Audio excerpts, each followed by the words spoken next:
오늘 우리에게 주시는 하나님의 말씀은요, 고린도전서 8장 1절로 13절까지의 말씀입니다.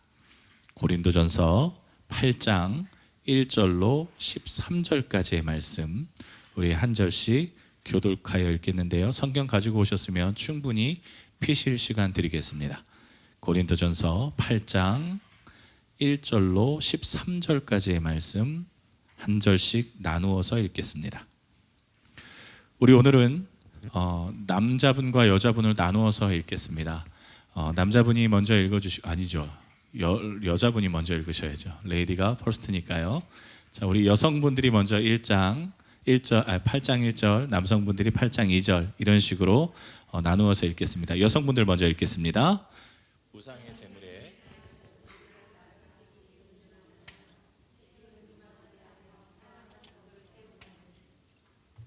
만일 누구든지 무엇을 아는 줄로 생각하면 아직도 마땅히 알 것을 알지 못하는 것이요,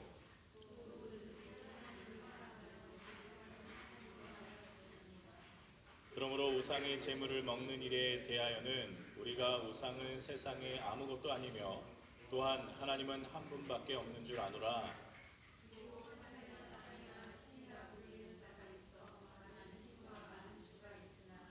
그러나 우리에게는 한 하나님 곧 아버지가 계시니 만물이 그에게서 났고 우리도 그를 위하여 있고 또한 한 주 예수 그리스도께서 계시니 만물이 그로 말미암고 우리도 그로 말미암고.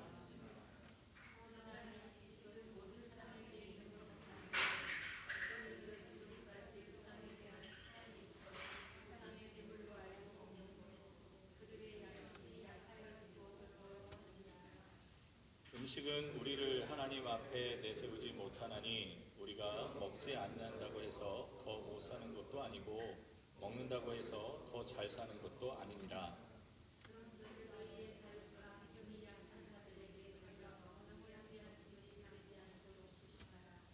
지식 있는 내가 우상의 집에 앉아 먹는 것을 누구든지 보면 그 믿음이 약한 자들의 양심이 담력을 얻어 우상의 재물을 먹게 되지 않겠느냐.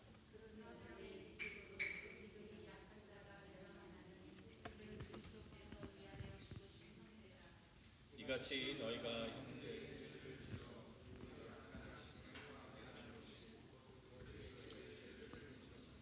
함께 읽겠습니다. 그러므로 만일 음식이 내 형제를 실족하게 한다면 나는 영원히 고기를 먹지 아니하여 내 형제를 실족하지 않게 하리라. 아멘. 말씀 시작부터 충격적인 질문 하나 하고 말씀을 시작할까 합니다. 여러분, 제가 술을 잘 먹게 생겼나요? 네, 더라고요. 제가 술을 그래도 좀 이렇게 드링킹을 할 수 있는 그런 얼굴로 보이세요?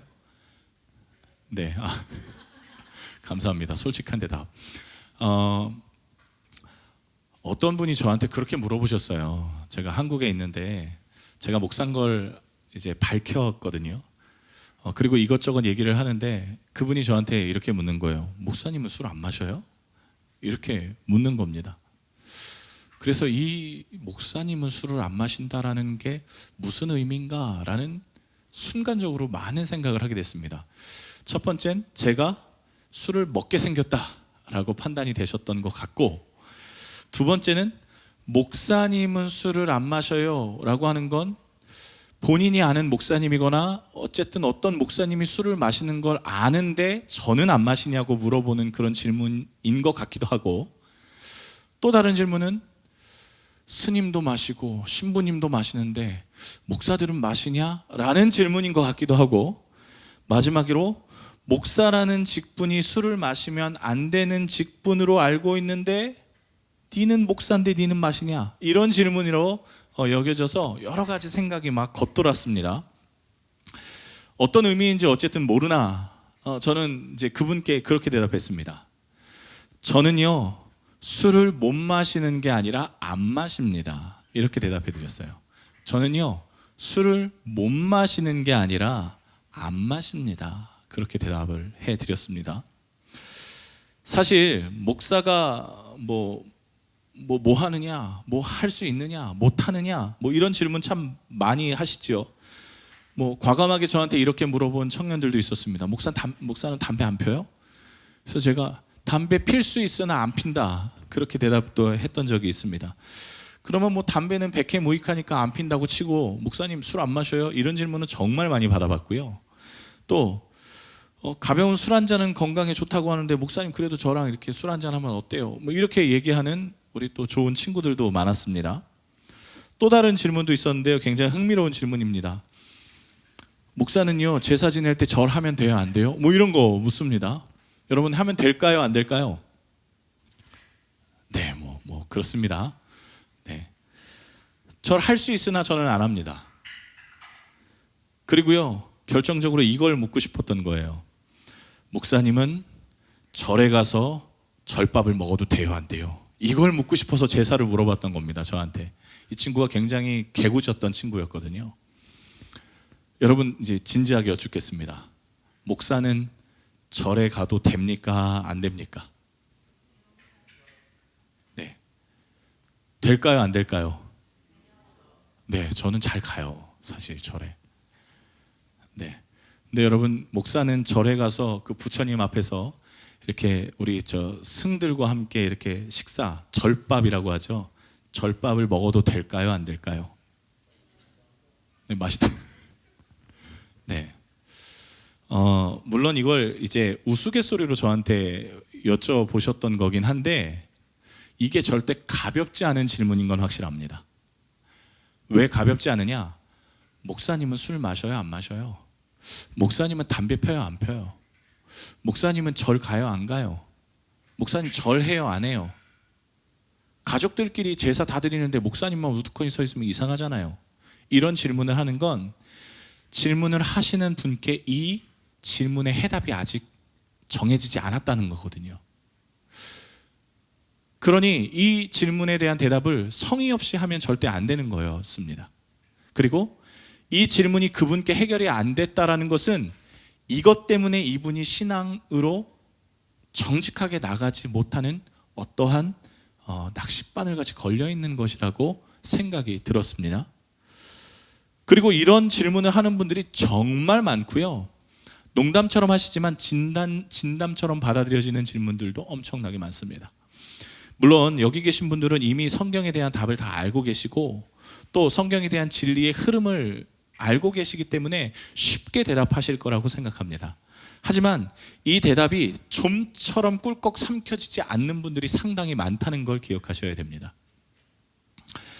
자, 사실 고린도 교회가 이렇게 삼켜지지 않는 질문들이 굉장히 많은 교회였습니다. 여러분, 이제 4주간에 걸쳐서 계속 고린도 교회를 함께 나누고 있는데요. 일단 당파에 대한 문제가 해결이 안 됐습니다. 뿐만 아니죠. 여성들의 문제가 해결이 안 돼 있는 상태였고 은사가 해결이 안 됐습니다. 정리가 안 돼 있는 상황입니다. 그런데 그런 거야 사실 교회 안에서 정리를 하면 됩니다. 당파 만들지 마 그러면 되고요. 또 여성들이 이렇게 보자기 쓰고 기도하고 일어서서 발언하고 이런 거 그냥 정리하면 됩니다. 규칙으로 정하면 돼요. 그리고 여성분들께 다른 분들을 배려하기 위해서 여성분들이요 좀 교회에서는 잠잠해 주십시오 하고 부탁하는 바울의 부탁을 그대로 받아들이면 됩니다. 근데 오늘의 문제는 조금 상황이 다른 거예요. 오늘 고린도전서 8장의 문제는 이런 것과는 좀 차이가 있습니다. 왜냐하면 음식의 문제였거든요. 자, 음식의 문제가 이게 왜 중요하냐면 오늘 사도 바울은 8장 마지막 절에 나는 고기를 먹지 않겠다라고 이렇게 이야기할 정도로 상당히 문제가 있습니다. 자, 조금씩 한번 찾아보겠습니다. 고린도 지역이라는 곳은 참 특이한 지역입니다. 왜냐하면 대륙의 교두보였거든요. 그래서 여기를 이렇게 지나다니는 교역량이 상당했습니다. 고린도가 여러분 왜 제가 참 재미있는 곳이라고 하냐면 고린도에는 운하가 있습니다. 운하 아시죠? 물이 있어서 거기 이렇게 통과하는 겁니다. 그런데 이 운하를 만들려고 수많은 제국의 황제들이 시도했는데 사실 대부분 다 실패했습니다. 만들다가. 그래서 어떤 방법을 로마가 사용했는 줄 아십니까? 운하를 뚫는 게 불가능해서 운하처럼 배를 육지 위에 통나무를 대서 끌고서 배를 움직였던 곳이 고린도입니다. 그 정도로 사람들이 고린도를 통과하면 해역을 지나서 돌아가지 않을 수 있는 아주 중요한 교두보였어요. 그리고 고린도 지역은요, 태풍도 많고 이게 바다에 여러 가지의 문제들이 매번 빈번하게 발생하다 보니까 차라리 육지에 배를 올려서 끌고 가는 게 안전해 라고 판단할 정도로 굉장히 많은 배가 육지로 지나다녔던 재밌는 동네입니다. 사람이 모였고요, 돈이 모였습니다. 인종이 다양하니 언어도 굉장히 달랐습니다. 그런데 그 이상한 지역에 고린도 교회가 세워진 겁니다. 사도 바울이 1년 반 동안 복음을 전하니 복음에 반응하는 사람들이 나타나고 교회가 생기기 시작했던 거죠. 그런데 이 고린도 지역의 특징 중에 하나가 뭐냐면 그리스와 가까웠다는 겁니다. 헬라 문화권이라는 거죠. 헬라 문화권은 무엇입니까? 철학이 발달하였고 말로 사람을 이기는 수사법이 발달한 시대였습니다. 그래서 이 당시에는요, 말을 잘하는 사람이 능력이 많은 사람이었고, 일전에 말씀드렸죠. 고린도 교회가 갈라졌던 이유가 바울이 일을 해서 그랬다고. 바울이 말로서 먹고 살 수 있는 능력이 있었지만 자기는 교회에 피해를 주지 않기 위해서 일을 했기 때문에 인정을 못 받았던 거라고 말씀드렸습니다. 고린도는 그렇게 지식층이 많은 도시였습니다. 지혜가 충만한 도시 고린도. 그런데요, 여러분, 오늘 사도 바울이 고린도 교회를 평가하는 건 조금 다릅니다. 지식인이 많은, 돈이 많은, 정말 살기 좋은 그런 도시라고 평가하지 않고요. 오늘 말씀에 여러분 8장 1절부터 3절의 말씀에 보면 간접적인 표현이지만 이렇게 말하고 있습니다. 우상의 제물에 대하여서는 우리가 다 지식이 있는 줄 아나 지식은 교만하게 하며 사랑은 덕을 세우나니 만일 누구든지 무엇을 아는 줄로 생각하면 아직도 마땅히 알 것을 알지 못하는 것이요, 또 누구든지 하나님을 사랑하면 그 사람은 하나님도 알아주시느니라. 이게 약간 돌려서 지금 고린도 교회를 깨는 겁니다. 야, 고린도 교회야, 너네 교회에 지식층이 많지? 돈 있는 사람도 많지? 너희가 꽤나 잘났다고 생각하지? 그런데 너희 교회는 지식이 없는 교회야. 그런 얘기 지금 하고 있습니다. 왜요? 지금으로 말하면 여러분, 우리 호치민 신촌교회에 우리 성도님들이 한 3, 40분이 계신데 그 중에 한 박사님이 한 반 정도 된다고 생각해 보십시오. 그러면 아마 성결신문의 대본에 날 겁니다. 박사교회 이렇게 하면서요. 그런 교회가 고린도 교회였다고요. 그런데 그렇게 박사가 많은 교회에 너네는 지식이 없는 교회야. 사도 바울이 이야기하는 이유가 무엇이겠습니까? 그건 하나님을 아는 지식이 없다는 겁니다. 하나님을 아는 지식. 세상은 잘 아는데, 세상의 방법을 가지고 교회로 갖고 들어와서 해결하려고 하는데 하나님을 아는 지식은 없다는 겁니다. 교회가 하나님의 교회이고 하나님이 주인이시며 하나님이 왕이신데 하나님 말씀 따라 살지 않고 하나님의 말씀 따라 행하여지지 않고 하나님의 통치를 거부하고 하나님의 방법 따라 행하여지지 않는 교회, 그게 지식이 없다라고 사도 바울은 이야기하고 있는 것이죠. 고린도 교회가 하나님을 아는 지식이 없어서 불거졌던 문제가 바로 이 음식의 문제였습니다. 음식의 문제.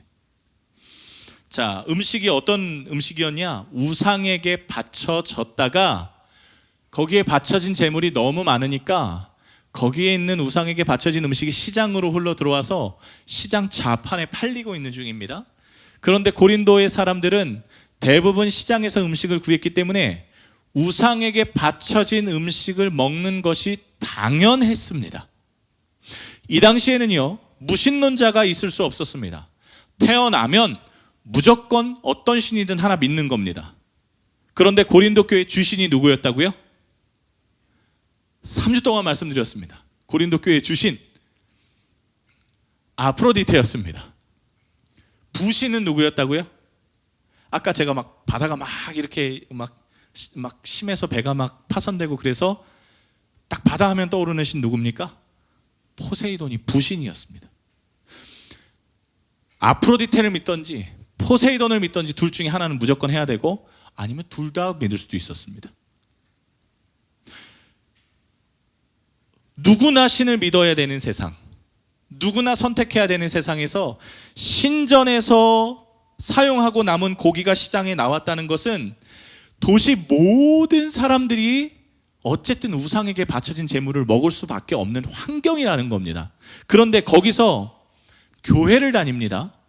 그리고 거기서 어떤 일이 일어나냐면 유대 그리스도인들, 소수의 유대 그리스도인들이 본인들은 알거든요. 우상에게 바쳐진 제물을 먹는 것은 부정하다라는 것을 이미 레위기에 기록하고 있기 때문에 야, 니네 부정한 거야. 그거 하면 안 돼. 하고 꼬집었습니다. 안타까운 것은 이 음식에 대한 대안이 없었다는 겁니다. 모두 다 우상을 섬기고 있는 그 도시에서 그냥 우상의 밭에서 거룩하고 정결한 음식을 찾는다는 건 불가능했기에 그 말은 즉슨 굶어 죽어라 라는 이야기와 똑같았습니다. 아니면 하나 더 있죠. 네가 키워서 먹어라. 이럴 수도 저럴 수도 없는 상황 가운데 고린도 교회가 골치를 앓고 있다가 사도 바울에게 조언을 구합니다. 사도 바울 선생님, 우리 교회 이렇게 개척해놓고 어디 갔잖아요. 이런 문제 어떻게 하면 됩니까? 라고 서신을 보내옵니다. 그리고 했던 말씀이 오늘 고린도전서 8장의 말씀인 거예요. 결국 사도 바울이 이렇게 이야기합니다. 4절의 말씀 함께 볼까요? 함께 읽겠습니다. 그러므로 우상의 제물을 먹는 일에 대해서는 우리가 우상은 세상에 아무것도 아니며 또한 하나님은 한 분밖에 없는 줄 아노라. 쉽게 풀어볼까요? 그냥 묵어라. 이런 이야기입니다. 그냥 묵어. 괜찮아. 오직 신은 참 하나님밖에 없어. 니들이 아프로디테 앞에 가서 있던 저 포세이돈 앞에 가서 절을 하던 그건 다 그냥 돌덩어리일 뿐이야. 진짜 신이 아니야. 그런데 그 신 앞에 음식이 갔다 왔다 한들 그 음식이 부정해지지 않아. 왜냐하면 그건 아무것도 아니기 때문이야. 그냥 먹어 라고 대답을 해줍니다. 8절의 말씀 이어서 볼까요? 음식은 우리를 하나님 앞에 내세우지 못하나니 우리가 먹지 않는다고 해서 더 못 사는 것도 아니고 먹는다고 해서 더 잘 사는 것도 아니니라. 음식을 먹는다고 해서 부정해지지 않는다는 거고요. 또 그게 우리를 뭐 더 경건하게 만들어주지도 않는다라고 말합니다. 그런데 여러분, 사도 바울의 입장이 지금 이제 먹어도 된다라고 하지만 후반절에 가서 또 오늘 고린도전서 8장의 음식에 대해서 이야기하고 있는데 연거퍼서 10장에 가보면 또 한 번 우상의 제물에 대한 이야기를 한 번 더 합니다. 자, 기억해 주세요. 머리에 이제 기억해 주세요. 고린도전서 8장의 우상의 음식에 대한 이야기를 하고 있는데 어디에 한 번 더 한다고요? 고린도전서 10장에 한 번 더 합니다. 그러면 가운데 몇 장이 있나요? 9장이 이게 중요합니다. 9장. 한번 계속 볼게요. 자, 사도 바울이 먹어도 된다라고 이야기했지만 오늘 말씀 이후에 또 10장에 가서는 그 입장을 동전 뒤집듯이 뒤집어 버립니다. 10장으로 넘어가 보겠습니다. 10장 28절부터 31절까지의 말씀인데요. 이 말씀을 읽을 때 새번역 성경으로 준비했고요. 이 말씀의 중심이 어디에 있는지 미리 알고 읽으시면 좋겠습니다. 하나님 사랑과 이웃 사랑에 있습니다. 이 말씀의 핵심이. 같이 한번 읽어보겠습니다. 그러나 어떤 사람이 이것은 제사에 올린 음식입니다 하고 여러분에게 말해주거든 그렇게 알려준 사람과 그 양심을 위해서 먹지 마십시오. 내가 여기에서 양심이라고 말한 것은 내 양심이 아니라 다른 사람의 양심입니다. 어찌하여 내 자유가 남의 양심의 비판을 받아야 하겠습니까? 내가 감사하는 마음으로 참여하면 내가 감사하는 그 음식 때문에 비방을 받을 까닭이 어디에 있습니까? 그러므로 여러분은 먹든지 마시든지 무슨 일을 하든지 모든 것을 하나님의 영광을 위하여 하십시오. 갑자기 먹으라고 했다가 먹지 말라고 합니다. 그런데 여러분, 이 말씀의 초점이 하나님 사랑과 이웃 사랑에 있다라고 말씀을 드렸습니다. 먹어도 됩니다. 목사가 절에 가서 절밥 먹어도 됩니다. 문제가 되지 않습니다. 그 음식이 나를 부정하게 하거나 나의 믿음을 뺏거나 내 이름을 생명책에서 지우는 일은 절대 없습니다. 하지만 사도 바울이 먹지 마라, 또 나는 먹지 않겠다라고 하는 이유는 이겁니다. 제가 강원도 양양을 참 좋아합니다. 강원도 양양에 우리나라에 3대 절이 하나가 있습니다. 뭔지 아십니까? 낙산사입니다. 낙산사에 여러분 뭐가 있는 줄 아십니까? 석굴암이 있습니다. 여러분 다 모르셨습니까? 네, 제가 그 낙산사가 허물어져 갈 때 불을 껐던 사람입니다. 군대에서. 뭐 이런 얘기는 그냥 여담이고요. 군인이 있어서요. 제가 낙산사 대웅전에 들어가서 주지스님과 같이 절밥을 나눈다고 해서 크게 문제가 되지 않는데 거기에 때마침 노아가 놀러 왔네요. 노아가 대웅전을 이렇게 지나가다 보니까 익숙한 얼굴이 보이고, 알고 보니까 저거 우리 교회 목사 같은데? 라는 생각을 해서 가까이 가보니 정말 윤상철 목사가 우리 빡빡이 스님과 막 웃으면서 막 절밥을 먹고 있고 부처님이 밑에서 이렇게 ጨ려보고 있는 걸 갑자기 탁 순간 포착을 합니다. 근데 우리 노아가 또 이게 마음이 여려요. 생각보다. 집에 와서 한참 고민하더니 야, 이거 교회 안 가야 되겠다. 야, 목사가 절에 들어가서 저 절밥 먹고 있는 걸 보면 야, 이거 아닌 것 같다 라는 생각을 이제 진짜는 아니겠지만 이제 했다고 가정해 보십시오. 그 가정인 겁니다. 그 가정.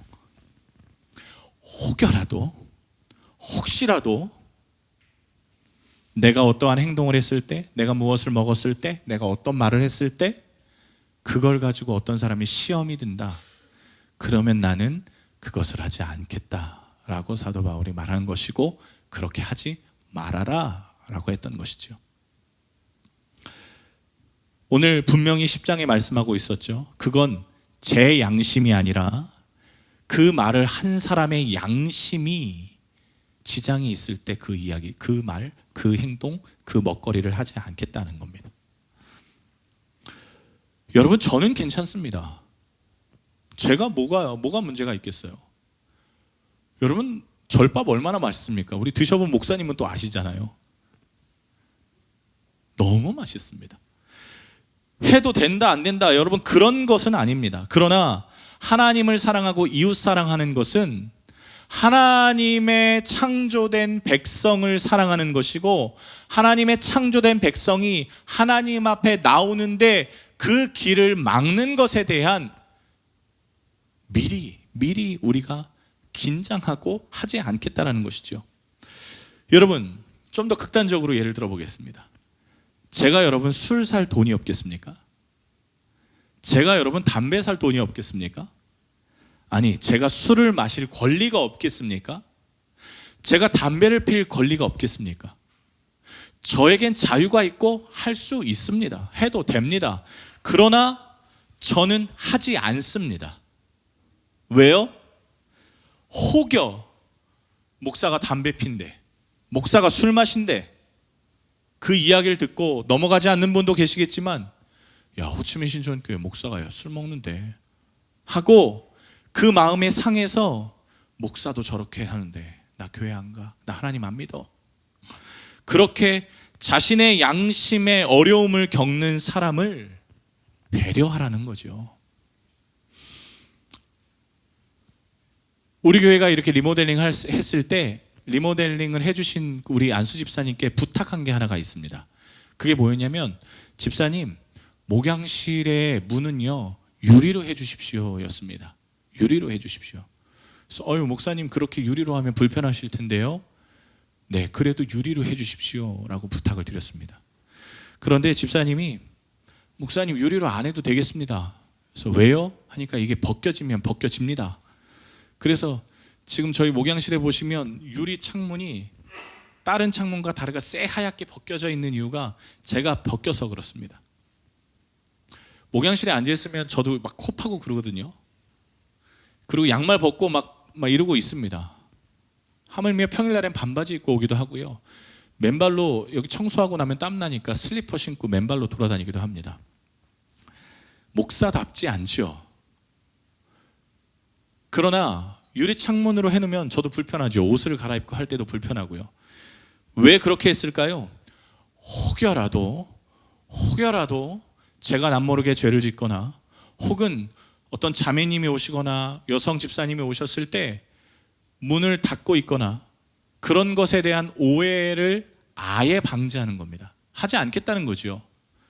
그리고 그나마 유리창으로 되어 있음에도 불구하고 여성분이 상담하러 들어오시면 저는 문을 열어버립니다.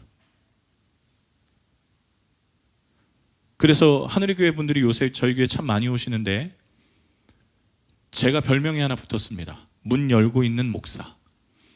이게 칭찬인지 뭐 욕인지 모르겠지만 그런 별명을 붙여주시더라고요. 항상 교회에 오면 문이 열려 있다라는 것이죠. 여러분, 목사만 조심하면 될까요? 목사만 막 긴장하고 죄 지면 안 돼, 다른 사람한테 이게 뭐라도 건덕지가 보이면 안 돼라고 긴장하고 그런 목사만 있으면 될까요? 죄송하지만 여러분, 저도 막 시험에 들어요. 시험에 든다고 해서 교회 안 나오고 그러진 않겠지만 주일날에 주일 성수 안 하고 족구하러 가는 이런 인간들 막 시험에 듭니다. 주일날에 막 골프 치러 가고 등산하러 가고, 전에 교회에서 막 등산하러 가고요. 그래서 등산하지 마 그러니까 예배 끝나고 등산하러 가겠다고 남전도에 등산부를 만들었더라고요. 좋다 이거예요.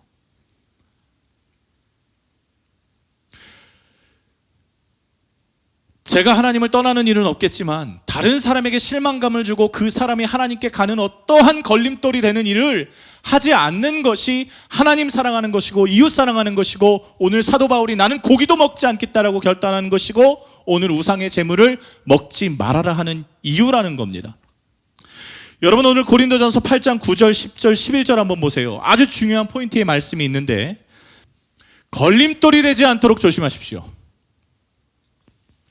걸림돌이 되지 않도록 조심하십시오. 10절의 말씀 한번 보세요. 지식이 있는 당신이 우상의 신당에서 앉아서 먹고 있는 것을 어떤 사람이 보면 그가 약한 사람일지라도 그 양심에 용기가 나서 우상에게 바쳐진 고기를 먹게 되지 않겠습니까? 11절, 그러면 그 약한 사람이 당신의 지식 때문에 망하는 것입니다. 그리스도께서는 그 약한 신도를 위해서 죽으셨습니다. 왜 죄짓게 하냐는 거예요. 죄는요, 확장성이 있습니다. 그리고 이게 그냥 평신도가 하는 거와 목사가 하는 건 또 파급력이 다릅니다. 목사가 술 먹으면요, 평신도뿐만이 아니라 세상의 모든 사람들이 욕을 하지만 똑같이 술 먹습니다. 교회 다니는 분들이요, 주일 빼먹고 등산하러 가고 족구하러 가고 골프 치러 가고 수영하러 가고 놀러 가면 그렇게 해도 된다고 생각합니다. 안 하는 게 아니에요. 여러분 다 아시잖아요. 그리스도인들 안 보는 것 같아도 세상 사람들은요 다 보고 있습니다. 곁눈질로 다 보고 있고 다 판단합니다. 여러분이 어떤 일을 하는지, 무슨 말을 하는지, 어떠한 삶을 사는지, 어떤 생각을 하는지까지 다 판단합니다. 다 아시잖아요. 그래서 나는 괜찮아가 아니라 목사 하나가 죄 짓는 거 뭐 어때? 그거 아니고 내가 당신을 위해서라면 포기하겠습니다. 내가 당신을 위해서라면 안 하겠습니다. 당신이 예수 믿는다면 내가 그거 포기하겠습니다. 이런 마음으로 사는 것이 그리스도인의 삶이고 하나님 사랑하는 삶이고 이웃 사랑하는 삶이라는 겁니다. 아까 말씀드리지 않았습니까? 8장과 10장 사이에 9장이 있는데 사도 바울이 무슨 이야기를 하고 싶었냐면 음식 얘기와 음식 얘기가 나오는데 이 9장이 핵심인 겁니다. 이 9장에 뭐가 써 있는 줄 아십니까? 사도 바울의 권리 포기가 써 있습니다. 니들은 지금 음식 갖다 싸우지. 나는 니들이 예수 믿게 하기 위해서, 수많은 사람이 예수만 바라보기 위해서 포기한 권리들이 있어. 그 권리를 주르르륵 써놓은 게 9장의 말씀입니다. 사도 바울이 뭘 포기했습니까? 베드로처럼 결혼해서 부인과 같이 사역하는 거 포기했다라고 기록합니다. 사도 바울이 뭐 포기했습니까? 자신은 말로써 사람들에게 헌금을 받아서 먹을 수 있지만 교회에 혹은 저건 말로 빌어먹는 놈이구만 이런 소리 안 듣게 하기 위해서 열심히 일을 했다고 기록하고 있습니다. 사도 바울이 뭘 포기했습니까? 생명도 포기했다라고 이야기하고 있고요. 난파당하고 돌에 맞아 죽고 수많은 매를 맞아도 나는 포기했다. 근데 니들은 뭐하냐? 그렇게 말하고 있죠. 9장 한번 볼까요? 9장 12절의 말씀. 사도 바울이 이렇게 말합니다. 함께 같이 읽어보겠습니다. 우리가 이 권리를 쓰지 아니하고 범사에 참 그리스도의 복음에 아무런 장애가 없게 합니다. 내가 참는 것은 예수 그리스도의 복음이 전해지는 데 있어서 조금이라도 장애가 되지 않도록, 아까 말했죠? 걸림돌이라는 겁니다. 걸림돌이 되지 않도록 하는 것이다. 여러분, 우리 말 잘해야 됩니다. 우리의 행동 하나도 잘해야 됩니다. 하물며 생각도 잘해야 됩니다. 나로 인해서 구원의 길이 막힐까봐, 구원의 장애물이 내가 될까봐 내 권리를 내가 할 수 있지만 포기했다는 겁니다. 사랑하는 여러분, 목사가 술을 못 먹을 이유가 없죠. 그러나 안 먹습니다. 왜요? 이웃을 사랑하기 때문에, 하나님을 사랑하기 때문에 안 먹습니다. 목사가 담배 필 능력이 없습니까? 죄송합니다. 계속 술, 담배라는 이야기만 해서 이게 좋은 이슈이기 때문에 그러합니다. 능력 있습니다. 그러나 안 합니다. 왜요? 하나님을 사랑하고 이웃을 사랑하기 때문에 그러합니다. 여러분 안에 하나님을 사랑하고 이웃을 사랑한다면 복음의 꺼리낌이 되는 것들을 정리하셔야 됩니다. 우리가 더 겸손하고 걸림돌이 되지 않도록 신중하고 거룩해야 됩니다. 하나님의 사랑과 이웃 사랑을 우리의 삶 가운데 보여야 합니다. 약한 자들을 위해서 내 당연한 권리를 포기하는 게 쉽겠습니까? 그렇지 않습니다. 내 것을 내 뜻대로 쓴다는데 그게 어떻게 쉽지 않겠습니까? 내 것도 내 뜻대로 사용하지 못하는 것이 비정상임에도 자신의 권리를 포기하는 삶, 연약한 자, 교회 안 나가는 사람, 예수 모르는 사람, 이제 막 신앙생활을 하는 사람을 위해서 오케이, 하지 않을게. 하나님, 저 안 하겠습니다. 그렇게 결단하는 게 하나님 사랑입니다. 여러분, 옆 사람이 시험에 드는 행동은 안 하는 겁니다. 말씀 마치겠습니다. 우리 딱 이렇게 한 번만 이야기하고 말씀 끝내죠. 찬양하시죠. 옆에 분에게 우리 아내와 남편 되시면 더 진하게 인사를 해주십시오. 나 때문에 고생 많았습니다. 예. 눈에 들어오는 부부가 있어서 참. 네. 예. 우리 자녀와 우리 부모님이 있다면 나 때문에 고생 많았다 인사해 주십시오. 왠지 잘 아시죠? 가장 나의 꺼리낌을 보는 사람이 옆에 있는 사람이지 않습니까? 우리는 그리스도인입니다. 여러분, 포기할 것을 찾으시고 하나님 앞에 영광 돌리는 여러분들 되시길 주님의 이름으로 축복합니다. 우리 이 시간 함께 찬양하겠습니다.